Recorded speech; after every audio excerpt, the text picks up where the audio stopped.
Hi గారు, welcome to our channel. ప్రస్తుతం మనతో పాటు దాము బాలాజీ గారు సీనియర్ జర్నలిస్ట్ ఉన్నారు. వాటితో ఒకసారి మాట్లాడదాం. సార్ నమస్కారం. సార్ నమస్తే సార్, అమెరికాలో విమానం పేలిపోయింది సార్. కొంతమంది చనిపోయారు, చాలా మందికి గాయాలైనట్టుగా వార్తలు వస్తున్నాయి. అయితే దీని వెనకాల ఏమన్నా ఉగ్ర కుట్ర ఉందా అని చెప్పేసి కూడా అనుమానాలు వ్యక్తపరుస్తున్నారు సార్. మరి ఎలా జరిగింది ఈ ప్రమాదం? మరి అమెరికాలో ఈ మధ్య కాలంలో చూసుకుంటే ప్లేన్ క్రాష్లు చాలా సర్వసాధారణంగా జరుగుతున్నాయి. దీనికి గల కారణాలు ఏంటి? ఈ మధ్య మన ఇండియా పాకిస్తాన్ మధ్య వార్ వచ్చిన తర్వాత కొన్ని విమాన ప్రమాదాలు జరుగుతున్నాయి. ఈ ప్రమాదాలకి ఏమన్నా టెర్రరిజంతో లింక్ ఉందా అన్న డౌట్లు అయితే వస్తున్నాయి. అట్లాగే అమెరికాలో కూడా ఈ మధ్యకాలంలో చాలా ప్రమాదాలు మనం వింటున్నాం. ఫ్లైట్ క్రాషెస్ చాలా వింటున్నాం. దీనికి పాలస్తీనా లేకపోతే ముస్లిం టెర్రరిజానికి ఏమన్నా ఇస్లామిస్ట్ టెర్రరిజానికి ఏమన్నా లింక్ ఉందా అని. ఎందుకంటే ఇజ్రాయెల్ పాలస్తీనాలో బీభత్సమైన వైలెన్స్ చేస్తుంది. దాదాపు గాజాలోనే 50,000 మందిని చంపేసింది. అందులో సగానికి పైన పిల్లలు ఉన్నాడు. ఇప్పుడు కూడా దాదాపు 23 లక్షల మంది పాలస్తీనాలను గాజా నుంచి ఖాళీ చేయించి ఆ గాజా ప్రాంతాన్ని కంప్లీట్గా అమెరికా అండ్ ఇజ్రాయెల్ ఆక్యుపై చేసుకోవాలనే ప్లాన్లో ఉండి అక్కడ రియల్ ఎస్టేట్ డెవలప్ చేయాలని ట్రంప్ అల్లుడు కూడా ఆ మధ్య ప్రకటించాడు. సో ఇందువల్ల ఏముందంటే ముస్లింలని పెద్ద ఎత్తున ఊచకోతకు వస్తున్నారు. కాబట్టి ముస్లిం టెర్రరిస్టులు అమెరికాలో కావచ్చు మిగతా దేశాల్లో కొంత ఈ టెర్రరిస్ట్ యాక్టివిటీని పెంచి ఫ్లైట్లను కూల్చేయడం లేకపోతే బాంబులు పెట్టి పేల్చేయడం ఇవన్నీ చేస్తున్నారు అన్న డౌట్లు వస్తున్నాయి. మొన్న కూడా అమెరికన్లో ఉండే ఇజ్రాయెల్ ఎంబసీ దగ్గర ఒక అటాక్ అయితే జరిగింది. ఇలాగా రిటాలియేటరీగా చేస్తున్నారు. మొన్న ఇండియాలో కూడా ఒక ఫ్లైట్ ఢిల్లీ నుంచి శ్రీనగర్ వస్తున్న ఇండిగో ఫ్లైట్ 6E2142. సో ఇది కొద్దిసేపు గాల్లో టర్బులెన్స్కి గురైంది. దీనికి కూడా ఏమన్నా పాకిస్తాన్ అటాక్ ఏమన్నా జరిగిందా అనే డౌట్ వచ్చింది. దాని తర్వాత దీని మీద ఎంక్వైరీ జరిగిన తర్వాత ఇది వడగళ్ళు దీని మీద పడడం వల్ల పెద్ద ఎత్తున స్టార్మింగ్ అనేది జరిగింది. థండర్ బోల్ట్స్ అవన్నీ వచ్చాయి, పిడుగులు అవి. సో అలాంటి ఒక పిడుగుబడి ఇది హోల్ పడింది ముందు, దానివల్ల టర్బులెన్స్కి గురైంది. లాహోర్లో అంటే పాకిస్తాన్ ఎయిర్ స్పేస్ని కానీ ఉపయోగించుకుంటే ఈజీ అయ్యిండేది, కానీ వాళ్ళు అలౌ చేయలేదు. సో దాంతో చాలా కష్టపడి మొత్తానికి ల్యాండ్ చేశారు. సో ఇలాగా రకరకాలుగా సివిలియన్ ఫ్లైట్స్ మీద అటాక్స్ జరుగుతున్నాయన్న డౌట్ వస్తుంది. ఈ నేపథ్యంలో అమెరికాలో ఒక ఫ్లైట్ పేలింది, అది కూడా జనావాసాల మీద పడింది. సో దాంతో ఒక్కసారిగా ప్రపంచం ఉలిక్కిపడిన పరిస్థితి ఏర్పడింది. అసలు ఆ ఫ్లైట్ ఏంటి, ఎందుకు పడింది, అసలు అమెరికాలో ఎక్కువగా ఫ్లైట్స్ కూలిపోవడం వెనక కారణాలు ఏంటి అనేది మనం చూద్దాం. ఇది వచ్చి సెస్నా సైటేషన్ 2 అనే ఫ్లైట్. ఇది N666DS దీనిది 1985 మేకింగ్ అనమాట. డీవియేటర్ LLC అనేది సంస్థ. ఇది ఓనర్ వచ్చి ప్రజెంట్ ఓనర్ డేవ్ షపిరో అతను అక్కడ మ్యూజిక్ ప్రొడ్యూసరు, తర్వాత మ్యూజిక్ డైరెక్టరు. తను ఈ సౌండ్ టాలెంట్ గ్రూప్ అనే ఒక మ్యూజిక్ టాలెంట్ గ్రూప్ ఉంది. దీంట్లో తన డ్రీమ్ అంటే డ్రమ్మరు, మ్యూజిక్ బుకింగ్ చేసే ఏజెంటు, వీళ్ళందరూ కలిసి 6 మంది ప్రయాణిస్తున్నారు. ఇదేంటంటే ఒక బిజినెస్ జెట్ అంటారు వీటిని. దీని పేరు 22 బిజినెస్ జెట్. ఈ బిజినెస్ జెట్ కాలిఫోర్నియాలో ఉండే గిబ్స్ ఎగ్జిక్యూటివ్ ఎయిర్పోర్ట్లో ల్యాండ్ అవ్వడానికి వస్తూ ఉంది. శాన్ డియేగోలో వస్తున్నప్పుడు సడన్గా అది ఒక మొత్తం ఫెయిల్యూర్ అయిపోయింది. ఎయిర్ ట్రాఫిక్ కంట్రోల్ వీళ్ళంతా కూడా చేతులు ఎత్తేసారు. మెయిన్గా ఏంటంటే రన్అవే లైట్ పాడైపోయింది. తర్వాత ఆటోమేటెడ్ వెదర్ సిస్టమ్ ఫెయిల్ అయిపోయింది. సో ఫాగ్ అక్కడ విపరీతంగా ఉండడంతో అతను ఇంకా నిర్ణయం తీసుకున్నాడు, జనావాసాల మీద అయినా బలవంతంగా ల్యాండ్ చేయాలని అయితే డిసైడ్ చేశాడు. ఇంక వేరే మార్గం లేదు, అతను ల్యాండ్ అయ్యాడు. సో ఆ ల్యాండ్ అవ్వడం ఎక్కడైందంటే ఈ శాన్ డియేగోలో ఒక మర్ఫీ క్యానియన్ నైబర్హుడ్ అంటారు. ఆ మర్ఫీ క్యానియన్ నైబర్హుడ్లో ఇది బలవంతంగా ల్యాండ్ అయిపోయింది, క్రాష్ అయిపోయింది. దీంట్లో ఉన్న 6 మంది చనిపోయారు.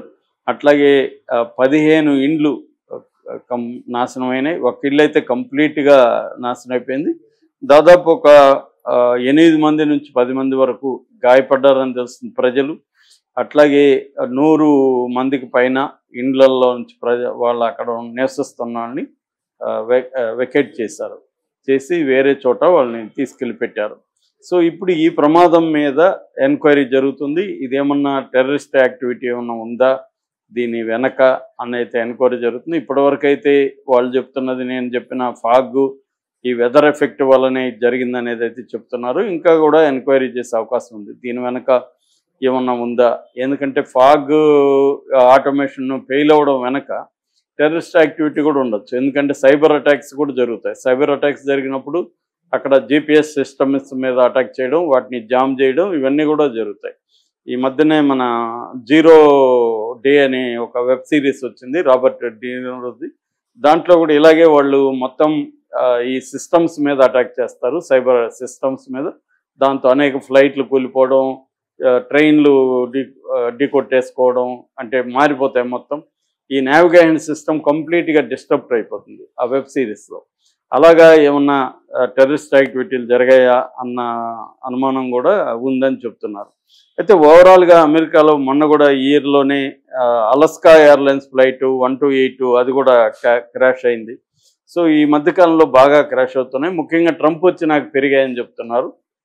అయితే వాళ్ళు అమెరికన్ మీడియా కావచ్చు, అమెరికన్ ఎక్స్పర్ట్లు చెప్తున్న రీజన్స్ అయితే వాళ్ళ ఫ్లైట్లు కూలిపోవడానికి ఒకటి హ్యూమన్ ఎర్రర్ అని చెప్తున్నారు. హ్యూమన్ ఎర్రర్ అంటే పైలట్ తప్పు చేయడం కావచ్చు, లేకపోతే ఎయిర్ ట్రాఫిక్ కంట్రోల్ ఏటీసీ అంటారు. ఈ వీళ్ళిద్దరి హ్యూమన్ ఎర్రర్ వల్ల కూడా అవి జరుగుతాయి. ఆ మధ్య కూడా ఫ్లైట్ అనే సినిమా వచ్చింది డెంజల్ వాషింగ్టన్లో. అతను పైలట్గా ఉండి కూడా రోజంతా మందు కొడుతుంటాడు, మార్నింగ్ మందు కొట్టుంటాడు, మళ్ళీ అక్కడ కూడా 2 చిన్న ఇవి తాగుతాడు. దానివల్ల అతను సరిగ్గా చేయలేకపోతాడు, ఆ ఫ్లైట్ ఎయిర్ క్రాష్ అవుతుంది. దాని మీద సినిమా అనమాట. సో అలాగే పైలట్ ఎర్రర్స్ ఉండడం ఒకటి కావచ్చు. రెండోది మెకానికల్ ఫెయిల్యూర్, అంటే పార్ట్స్ని తప్పుడు అవి సరైన పార్ట్స్ను వేయకపోవడం, తర్వాత మెయింటెనెన్స్ సరిగా లేకపోవడం, ఇంజిన్ సపరేషన్ అనే ఒక ప్రాబ్లం ఉంటుంది. ఇవన్నీ కూడా మెకానికల్ ప్రాబ్లమ్స్. మూడోది వెదర్ ప్రాబ్లమ్స్, అంటే ఫాగ్ కావచ్చు, ఐస్ కావచ్చు, విండ్ స్టార్మ్స్ కావచ్చు, థండర్ స్టార్మ్స్ కావచ్చు, ఇందాక చెప్పినట్టుగా పిడుగులు పడడం కావచ్చు, ఇలాంటి వల్ల కూడా జరుగుతుంది. నాలుగవది మెయింటెనెన్స్ ఎర్రర్, అంటే ఇన్స్టాలేషన్స్ కొత్తగా ఏమైనా చేసినప్పుడు సరైన ఇన్స్పెక్షన్, రోజువారీ ఇన్స్పెక్షన్ సరిగ్గా లేకపోతే జరుగుతాయి. ఇక్కడ కూడా మన బస్సులకు కూడా ఈ ప్రాబ్లం ఉంటుంది. అంటే టైర్లు కరెక్ట్గా చెక్ చేసుకోవడం, ఇంజన్ ఆయిల్స్ కరెక్ట్గా చెక్ చేసుకోవడం, ఇలాంటివి రెగ్యులర్గా జరగకపోతే అప్పుడు కూడా ఫ్లైట్లు యాక్సిడెంట్కి గురవుతున్నాయి. ఐదవది మెయింటెనెన్స్ అండ్ ఇన్స్ట్రుమెంటేషన్, అంటే నావిగేటర్ కరెక్ట్గా ఉందా, తర్వాత ఆటో పైలట్ కరెక్ట్గా ఉందా, ఆల్టిమీటర్ కరెక్ట్గా ఉందా, ఇవన్నీ ఎక్కడ ప్రాబ్లమ్స్ వచ్చినా కన్ఫ్యూజ్ వచ్చేస్తుంది, ఎక్కడ దిగాలో తెలియదు. అట్లాగే environmental and wild life. Wild life అంటే ఇప్పుడు బర్డ్స్ వల్ల కూడా చాలా ఫ్లైట్లు కూలిపోయిన సందర్భం, బర్డ్స్ వచ్చి ఢీకొనడం. తర్వాత వాల్కోనిక్ యాష్ అంటారు, అంటే అగ్నిపర్వతాలు పేల్చినప్పుడు ఆ పొగ చుట్టుకోవడం వల్ల కూడా చాలా ఫ్లైట్స్ యాక్సిడెంట్కి గురయ్యాయి. అవి సడన్గా ఎరప్ట్ అయినప్పుడు అది ముందుగా తెలిస్తే ఆపేస్తారు ఆ రూట్లలో, అది చాలా పెద్ద ప్రమాదాలు కారణం. అట్లాగే రన్అవే ఇన్కర్షన్ అంటారు, అంటే రన్అవేస్ కరెక్ట్గా లేనప్పుడు ఒక్కొక్కసారి ఏదైనా పెద్ద ఎత్తున వరదలోకి రన్అవేస్ పాడవుతాయి, అలాంటప్పుడు కూడా ప్రమాదాలు జరుగుతుంటాయి. అట్లాగే టెర్రరిజం సబటేజ్, అంటే హైజాక్ చేసినా, లేకపోతే నేను ఇందాక చెప్పిన సైబర్ అటాక్స్ చేసినా, టెర్రరిస్టులు పేల్చేయాలనుకున్నా కూడా ఫ్లైట్లు యాక్సిడెంట్లకు గురవుతాయి. అట్లాగే ఫ్యూయల్ ఎగ్జాస్ట్, ఒక్కొక్కసారి ఫ్యూయల్ కరెక్ట్గా ఎంత ఉంది ఏంటి, వీళ్ళ ఎస్టిమేషన్ సరిపోతుందిలే అక్కడికి పోయే వరకు అనే ఎస్టిమేషన్, ఫాల్స్ ఎస్టిమేషన్ ఉండొచ్చు. సో అలాంటి మిస్కాలిక్యులేషన్స్, నావిగేషనల్ ప్రాబ్లమ్స్ వల్ల కూడా కూలిపోయే అవకాశం ఉంది. అట్లాగే డిజైన్ అండ్ మ్యానుఫ్యాక్చరింగ్, అసలు ఆ ఫ్లైటే మ్యానుఫ్యాక్చరింగ్లోనే కొన్ని ఫాల్టీ